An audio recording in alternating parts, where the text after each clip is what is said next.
কারণে তাদের নামাজরত অবস্থায় তাদেরকে পিছন থেকে তাদেরকে মকারি করা হয়েছে। মানে কোন পর্যায়ের অবস্থা আপনারা চিন্তা করুন, মসজিদে পর্যন্ত হামলা হয়েছে। যেই পশ্চিমবঙ্গে পূর্ববর্তী সময়ে ক্রাইম রেট ছিল অত্যন্ত কম, সেই হচ্ছে পশ্চিমবঙ্গে বর্তমান অবস্থা। এবং এখন তো মাত্র শুরু, সামনে যে কোন পর্যায়ের ভয়াবহ অবস্থা ধারণ করবে আমরা কেউ নিশ্চিতভাবে বলতেই পারি না। এই হচ্ছে অবস্থা। এবং এতক্ষণ যা বললাম এটা তো শুধু ছিল পশ্চিমবঙ্গ নামক একটা প্রদেশের কথা। আপনারা চিন্তা করুন যে এটা তো কম মানে খারাপ অবস্থা বা নতুন নতুন শুরু হয়েছে। এন্টায়ার ভারতবর্ষের অবস্থা চিন্তা করেন বা এন্টায়ার ভারত রাষ্ট্রের কথা চিন্তা করেন, ইন্ডিয়া রাষ্ট্রের কথা চিন্তা করেন। সেখানে আপনারা ইতোমধ্যেই জানেন যে সেখানে আমরা দেখতে পেয়েছি কিছুদিন আগেও মুসলমান নারী সে পর্দা করে, সে মুখে নিকাব নিয়েছে, জয় শ্রীরাম স্লোগান দিয়ে তার মুখে নিকাব খুলে ফেলা হয়েছে ভাই। এবং তার পরবর্তী সময় আমরা দেখতে পেয়েছি যে সেখানে মসজিদের সামনে, এখনো ভিডিও পাবেন, মসজিদে নামাজ হচ্ছে, সেই মসজিদের সামনে বিশাল বড় গ্যাং নিয়ে সেইখানে ডিজে পার্টি করা হচ্ছে ভাই। সেইখানে মেয়েদেরকে নিয়ে ছেলেদেরকে নিয়ে সেখানে নাচানাচি করা হচ্ছে। এই হচ্ছে অবস্থা ভারত নামক রাষ্ট্রের। আপনারা চিন্তা করুন সেখানে এমন অবস্থা যে জুমার নামাজ পড়া অবস্থা আমরা দেখতে পেয়েছি যে জুমার নামাজ পড়ছে একজন মুসল্লি, সে নামাজ পড়ছে, তাকে পুলিশ গিয়ে পিছন থেকে পিটিয়ে বের করে দিচ্ছে ভাই, গণহারে পিটানো হচ্ছে তাদেরকে। এই হচ্ছে অবস্থা একটা রাষ্ট্রের, মানে একটা ধর্মীয় সংখ্যালঘু তাদের এই অবস্থা। এবং এটার মধ্যে সীমাবদ্ধ না, আমরা পূর্ববর্তী সময় দেখতে পেয়েছি যে 500 বছরের থেকেও বেশি ঐতিহাসিক একটা মসজিদ ছিল বাবরি মসজিদ, সেটাকে ধ্বংস করা হয়েছে। সেই বাবরি মসজিদ ধ্বংস করার পরে সেটার প্রত্যেকটা ইট খুলে নিয়ে গিয়ে তারা হিন্দুত্ববাদীরা তারা সেই ইটের উপর প্রস্রাব পর্যন্ত করেছে। আপনারা চিন্তা করুন একটা জাতির উপরে বা একটা ধর্মের উপরে ঠিক কি পরিমাণ বিদ্বেষ তারা লালন পালন করে। সেখানে তারা রাম মন্দির নির্মাণ করেছে এবং তার থেকেও বড় কথা এখনো বিভিন্ন মসজিদ সেগুলোকে টার্গেট করা হচ্ছে। তারা বলছে যে এইখানে একটা মন্দির হয়তো ছিল, এরকম ধারণা করে তারা এখনো তাদের টার্গেট হচ্ছে মসজিদগুলোকে ধ্বংস করা। আপনারা জানেন যে ইতোমধ্যে তারা ওয়াকফ বিল বাতিল করেছে, মুসলমানদের যে একটা ওয়াকফ বিল ছিল সেটা বাতিল করে দিয়েছে। এর মানে হচ্ছে মুসলমানরা যে মুসলমানদেরকে সহায় সম্পত্তিহীন করার সর্বোচ্চ উদ্যোগ তারা গ্রহণ করেছে। এবং তার পাশাপাশি তারা আপনারা CAA বা CAA সিটিজেনশিপ অ্যামেন্ডমেন্ট অ্যাক্ট, এটার নাম হয়তো আপনারা শুনেছেন, যার মাধ্যমে ভারতে যারা মুসলমান নাগরিক আছে তাদেরকে ভারতের নাগরিকত্ব থেকে শুধু বাতিল করা হবে না, বরঞ্চ বাংলাদেশে পুশিং করার মতো চিন্তা ভাবনা তারা লালন করছে এবং চেষ্টা করছে এই পর্যায়ে। আপনারা চিন্তা করেন অবস্থা। পাশাপাশি যদি বলি আসলে এইগুলো বলতে গেলে আসলে এমন একটা অবস্থা যে শেষ হচ্ছে না। যারা এই কাজগুলো করছে, যারা ভারতে এই কাজগুলো করছে এবং যারা এনজয় করছে তাদেরকে একটাবার একটু স্মরণ করিয়ে দিতে চাই যে আপনারা যারা বাংলাদেশকে নিয়ে কথা বলেন না, বিভিন্ন সময় যে নাটক করেন যে বাংলাদেশে নাকি সংখ্যালঘু বা হিন্দুরা নির্যাতিত, একটাবার বাংলাদেশের দিকে তাকান। 5 অগাস্টের পরে এবং 5 অগাস্টের সময়ে আমরা বাংলাদেশের সাধারণ মানুষ, আমরা বাংলাদেশের মুসলমানেরা, বাংলাদেশের প্রত্যেকটা রাজনৈতিক দল পর্যন্ত, বিএনপি, জামাত, এমনকি ওই সময়ের সমন্বয়ক ভাইয়েরা যারা ছিলেন তারা পর্যন্ত সেই সময় প্রত্যেকটা মন্দিরের সামনে সারা রাত না ঘুমিয়ে পাহারা দিয়েছে যাতে বাংলাদেশের একটা মন্দিরে আক্রমণ না হয়। পতিত ফ্যাসিস্ট খুনি হাসিনার বাহিনী তারা চেষ্টা করেছিল এই কাজগুলো করার জন্য, আমরা আমাদের জান প্রাণ দিয়ে সেটা রক্ষা করেছি। আর তার প্রেক্ষিতে আমরা কি দেখতে পাচ্ছি ভারতে, এটা আমরা দেখতেই পাচ্ছি অবস্থা। তারা চিন্তা করুন শুধু 5 অগাস্টের পরবর্তী সময়ে না, বাংলাদেশে এমন একটা অবস্থা ছিল হিন্দুত্ববাদীদের আগ্রাসনের কারণে বাংলাদেশের চট্টগ্রামে একটা জায়গায় সেখানে বাংলাদেশের পতাকা ঝুলছিল, বাংলাদেশের পতাকা পতপত করে উঠছিল। সেই বাংলাদেশের স্বাধীনতা সার্বভৌমত্বের প্রতীক আমাদের পতাকার উপরে গিয়ে তারা গেরুয়া পতাকা লাগিয়েছে, ভারতের ওই হিন্দুত্ববাদী পতাকা লাগিয়েছে। তো সেই প্রেক্ষাপটে দাঁড়িয়ে যখন তাদের উস্কানিদাতাকে যখন গ্রেপ্তার করা হলো রাষ্ট্রদ্রোহ মামলায়, সেই জায়গায় বাংলাদেশের একজন আইনজীবী সাইফুল ইসলাম আলিফ ভাই তাকে কুপিয়ে গলা কেটে জবাই করেছে পর্যন্ত। এই ছিল অবস্থা, বাংলাদেশের হিন্দুত্ববাদীরা এই কাজ করেছে। এবং তারপরেও আমরা বাংলাদেশের সাধারণ মুসলমান এবং বাংলাদেশের প্রত্যেকটা রাজনৈতিক দল পর্যন্ত এই ঐক্যমতে এসেছিল যে বাংলাদেশের হিন্দু ভাইরা যারা আছেন তাদেরকে আমাদের যে কোনো মূল্যে রক্ষা করতে হবে। বাংলাদেশের ওই সময় একদম সুপ্রিম পর্যায় থেকে শুরু করে সর্বোচ্চ ইনফিরিয়র পর্যায় পর্যন্ত সকল মুসলমান, বাংলাদেশের সকল সাধারণ মানুষ সেই সময়ে বাংলাদেশের হিন্দুদের উপর যেন একটা আক্রমণ না হয় সেটার জন্য তারা প্রতিবাদ করেছে, তারা চেষ্টা করেছে। এই ছিল আমাদের অবদান। বাংলাদেশ থেকে ওই ভারতের ওই যারা বাংলাদেশের দিকে তাকিয়ে নাটক করে, ভারতের মিডিয়া যারা বাংলাদেশের দিকে তাকিয়ে নাটক বানায় যে বাংলাদেশে হচ্ছে হিন্দুরা নির্যাতিত, তারা বাংলাদেশের এই ঘটনাগুলো একটু মনে করুক, বাংলাদেশের অবস্থাগুলো একটু মনে করুক যে বাংলাদেশ কোন পর্যায়ে দেশ, বাংলাদেশের মানুষ কতটা অসাম্প্রদায়িক এবং আন্তরিক, একটু মনে করুক। আমার ভাইয়েরা, ঘটনা শুধু এতটুকুর মধ্যে সীমাবদ্ধ না। ভারত এই কাজগুলো করেছে এবং এখনো করে যাচ্ছে। তারা শুধু এনজয় করে নাই, এমনকি আপনি চিন্তা করেন যে কিছুদিন আগে তারা কি করেছে, আমাদের সীমান্তবর্তী এলাকায় তারা মিসাইল টেস্ট করেছে। পূর্ববর্তী সময় এরকম উদাহরণ খুব কমই দেখা গিয়েছে।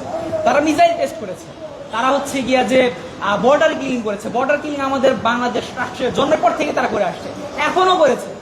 তো এইগুলোর মাধ্যমে তারা আসলে কি বোঝাতে চায় জানেন?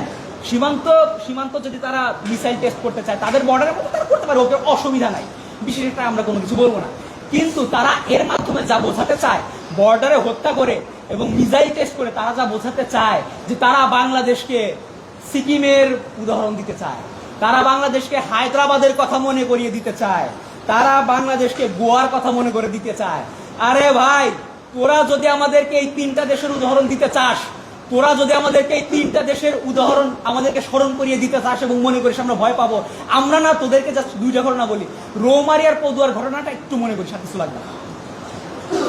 আমার ভাইয়েরা, এখন এই পর্যায়ে এসে আমাদের কথা কিছু বলি। এখন আমাদের মধ্যে অনেকে প্রশ্ন করতে পারেন যে তাহলে আমরা বাংলাদেশ হিসেবে কি করতে পারি, আমাদের কি কিছুই করার নাই? আচ্ছা, এইখানে আরো একটা কথা বলি যে আমাদের মধ্যে কেউ কেউ আমাদেরকে ভয় দেখা, আমাদেরকে ইনফিরিয়রিটি কমপ্লেক্সে সর্বোচ্চ পর্যায়ে ডুবিয়ে রাখার জন্য, আমাদেরকে সর্বোচ্চ ইনসিকিউর করার জন্য তারা আমাদেরকে বলে কি, বাংলাদেশ তো একটা ছোট দেশ, খুবই ছোট্ট একটা দেশ, ভারতের সাথে কি মারামারি করে পারবে? আরে ভাই, বাংলাদেশ একটা স্বাধীন সার্বভৌম রাষ্ট্র। এই কথা যারা বলে তারা বাংলাদেশের স্বাধীনতার সার্বভৌমত্বকে ছোট করে দেয়, তারা বাংলাদেশের স্বাধীনতার সার্বভৌমত্ব বিশ্বাস করে না। আপনারা চিন্তা করেন, আজ আমাদেরকে এটা বলা হচ্ছে না। আপনারা দেখেন, ভুটান এবং মালদ্বীপের কথা যদি আমরা বলি, তাদের রাষ্ট্রীয় যে টেরিটরি সেটা আমাদের টেরিটরির চেয়েও ছোট। তাদের যদি অবস্থানের কথা বলি, তাদের মিলিটারি বা তাদের যে আর্মি, সেটা আমাদের আর্মির চেয়েও দুর্বল। তারা কিভাবে ভাই ডিপ্লোম্যাসি করে ঠিক আছে ভাই? আমরা তো তাদের দিকেও তাকাতে পারি ভাই। বাংলাদেশ তার চেয়ে অনেক ভালো করতে পারতো, কিন্তু এই ধরনের কিছু আসলে সেজদা করা পাবলিক, যারা ভারতের পায়ে সেজদা করে, তাদের কারণে আসলে আমরা অনেক কিছু করতে পারি না। এই হচ্ছে অবস্থা ভাইরা। এখন বাংলাদেশের পররাষ্ট্রমন্ত্রী আছেন, স্বাধীন সার্বভৌম বাংলাদেশের নির্বাচিত সরকারের পররাষ্ট্রমন্ত্রী। আপনাকে বলতে চাই, আপনি একটু ভুটান এবং নেপালের পররাষ্ট্রনীতির দিকে একটু তাকান। পৃথিবীর অনেক বড় বড় দেশ আছে, পৃথিবীর অনেক ছোট ছোট দেশও আছে যাদের পররাষ্ট্রনীতি অনেক শক্তিশালী। পৃথিবীর অনেক দেশ আছে যাদের মিলিটারি আমাদের মিলিটারির চেয়ে অনেক দুর্বল। আপনি চাইলে আমাদের হাতে অনেক শক্তিশালী এবং অনেক কেজেবল ডিপ্লোম্যাটস আছে, তাদেরকে কাজে লাগান। আমাদের বাংলাদেশের ডিপ্লোম্যাসি সেই পর্যায়ে নিয়ে যান। বাংলাদেশকে সুরক্ষা দেওয়ার দায়িত্ব এবং নিরাপত্তা দেওয়ার দায়িত্ব শুধু জনগণ, লুঙ্গি পরা জনগণ বর্ডারে গিয়ে একা কাঁধে তুলে নেয় নাই। এটা আপনারা নির্বাচিত সরকার, আপনাদেরও দায়িত্ব। পাশাপাশি বাংলাদেশের স্বাধীন সার্বভৌম বাংলাদেশের প্রতিরক্ষা মন্ত্রী এবং একই সাথে নির্বাচিত জনগণের প্রধানমন্ত্রী জনাব তারেক রহমান, আপনাকে উদ্দেশ্য করে বলতে চাই, আপনি আমাদের সেনাবাহিনীর দিকে একটু তাকান। আমাদের সেনাবাহিনী শুধু আমরা এই ডিপ্লোম্যাসির মাধ্যমে আমরা সীমাবদ্ধ থাকতে চাই না। আমরা চাই আমাদের আর্মি তারা আরো ভালো করুক, আমাদের মিলিটারি তারা আরো ভালো করুক। আমাদের অস্ত্র শস্ত্র দরকার। আমাদের এমনও অভিযোগ আছে যে দীর্ঘদিন পুরাতন একটা মরা একটা ফাইটার জেটও না, একটা মরা একটা যুদ্ধ বিমান, সেইটা চালাতে গিয়ে বা সেইটা নিয়ে প্র্যাকটিস করতে গিয়ে অনেক মানুষ মারা গিয়েছে। আপনারা জানেন মাইলস্টোন দুর্ঘটনার কথা, আপনারা জানেন। এর কারণ কি? এর অন্যতম একটা কারণ, এখানে পাইলটের আসলে এক্সপার্টাইজের আসলে যতটুকু ঘাটতি না ছিল, তার চেয়ে বেশি ঘাটতি ছিল সেই যন্ত্রটা, সেই যুদ্ধ বিমানটা, সেইটা ছিল ইটসেলফ প্রবলেমেটিক। তো আপনি বাংলাদেশের পররাষ্ট্রমন্ত্রী, বাংলাদেশের প্রতিরক্ষা মন্ত্রী এবং প্রধানমন্ত্রী জনাব তারেক রহমান, বাংলাদেশের মিলিটারির দিকে একটু তাকান। বাংলাদেশের মিলিটারিকে আপনি শুধু আসলে বিভিন্ন কাজের কন্ডাক্ট নেওয়া এর মধ্যে সীমাবদ্ধ রাখেন, বিভিন্ন কাজের কন্ট্রাক্ট নেওয়ার মধ্যে সীমাবদ্ধ রাখেন না। আপনি বাংলাদেশের আর্মিকে আরেকটু শক্তিশালী করেন, আরো প্রফেশনাল করে তোলেন। অন্যথায় আমাদের আসলে নিজেদের জায়গাটা অত্যন্ত দুর্বল হয়ে যাবে। আপনি মাননীয় প্রধানমন্ত্রী, আপনার কিন্তু সেই কথাটা আমরা ভুলি নাই। আপনি পূর্ববর্তী সময়ে যখন ক্ষমতায় ছিলেন, আপনার সরকার যখন ক্ষমতায় ছিল, তখন কিন্তু আপনি একটা ইন্টারভিউ বলেছিলেন যে আপনার উদ্দেশ্য বাংলাদেশের টেরিটরি বাড়ানো। এটা কিন্তু আপনি বলেছিলেন, এখনো পর্যন্ত রেকর্ড আছে। তো আপনি যদি মনে করেন, যেহেতু এখন আমাদের অবস্থা অপেক্ষাকৃত খারাপ, আপনি যদি মনে করেন যে বাংলাদেশের টেরিটরি বাড়ানোর দিকে আপনি যেতে পারবেন না, ওকে, সমস্যা নাই। কিন্তু আপনি যে টেরিটরি আছে, আমাদের যে স্বাধীনতা সার্বভৌমত্ব আছে, এইটার দিকে একটু নজর দেন ভাই, অনুগ্রহ করে এইটার উপর নজর দেন। এবং এই স্বাধীনতা সার্বভৌমত্বকে টিকিয়ে রাখার মহান আমানত কিন্তু আপনার ঘাড়ে। এবং আপনি যদি ফেল করেন, বাংলাদেশ কিন্তু ফেল করবে।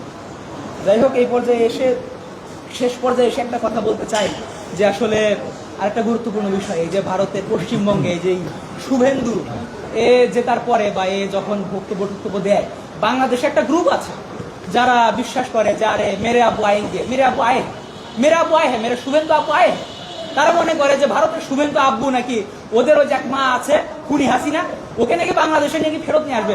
আরে ভাই, আমরা তো চাই সে ফেরত আসুক, এবং সে ফেরত আসবে ফাঁসির কাস্টে ঝোলার জন্য। সে ফেরত আসবে এবং সে আসা মাত্র আমরা তার বিচার করে ছাড়বো। স্বাধীন সার্বভৌমত্ব বাংলাদেশে তার বিচার আমরা করে ছাড়বো, এবং আমাদের শহীদ শরীফ ওসমান বিন হাদি ভাই তার হত্যাকাণ্ডের বিচারও আমরা আদায় করে ছাড়বো ইনশাআল্লাহ। বাংলাদেশ জিন্দাবাদ, ইনকিলাব জিন্দাবাদ। আসসালামু আলাইকুম। এই মুহূর্তে আমাদের সঙ্গে সংবাদ সম্মেলনের মূল বক্তব্য এবং ইনকিলাব মঞ্চের পক্ষ থেকে কয়েকটি সুনির্দিষ্ট দফা উপস্থাপন করবেন ইনকিলাব মঞ্চের সদস্য